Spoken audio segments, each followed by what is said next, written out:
Hey you guys, the support for this Breakdown Plus series blew me away. I'll take any excuse to talk about form changes more, so I'm going to put the boss breakdowns on hold so I can focus on this Breakdown Plus series. As I stated before, this series looks to fill in the gaps of my original Breakdown series, so each episode will be unique as I'll cover things I missed for that particular form change. Today we're going to be talking about Counter Shield. The original breakdown I did, I feel was severely lacking. It was one of my first, I think it was my second one, and I kind of glazed over a ton of things. Because of that, this video is practically going to be a remake of the original while also adding in stuff I had missed or overlooked.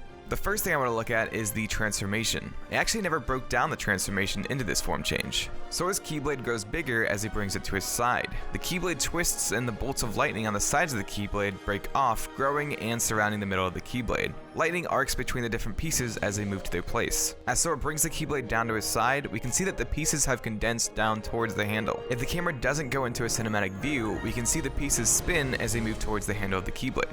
The top part of the handle stays as the bottom part sinks into it. Bolts of lightning appear on either side as light gets sucked into the shield. The clouds on the shield push out to reveal lightning shooting out from the middle. Sora then grabs the shield and the bolts of lightning on the outside disappear as the clouds latch back onto the shield. If you look at the non-cinematic version, it also shows that the bolts do just disappear.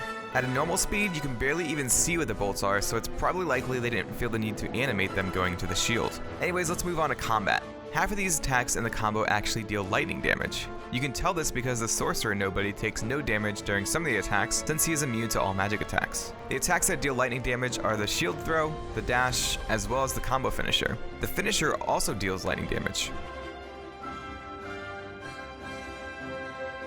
Let's look at Sora's block wall in this form change. When blocking, the Guardian form abilities let you guard against all attacks around you regardless of where the attack is coming from. It's a little misleading though, since Sora holds the shield up in front of himself instead of creating a barrier. The next thing I wanted to point out is that the shot lock for Counter Shield actually doesn't deal lightning damage. I assume this giant ball of energy would have an elemental attribute, but it looks like it deals physical damage. The finisher shows Sora flipping backwards as his shield glows with light. He throws the shield downward where it spins before it separates into two wheels. Again, everything kind of just disappears, probably because of the speed in which everything is happening. The wheels separate and start spinning as a chariot spawns in the middle. This chariot has the clouds and lightning seen on the shield. An orb of lightning appears in front of the chariot, which spawns a Pegasus. Sora lands and grabs a hold of the reins before the attack starts.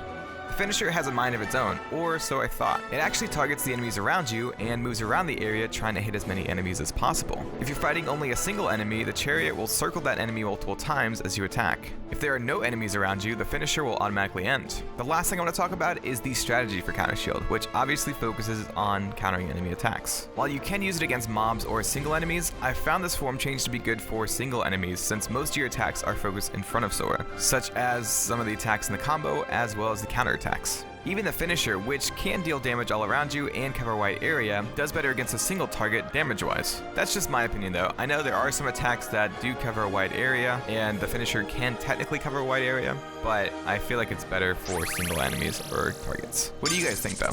Anyways, that is all I have for you guys today. I'm pretty active on Twitch, YouTube, Discord, and Twitter, so be sure to follow the links in the description below to stay connected. If you want to watch the original breakdown, I'll have a card up on screen. Subscribe or share this, and I will see you in the next video.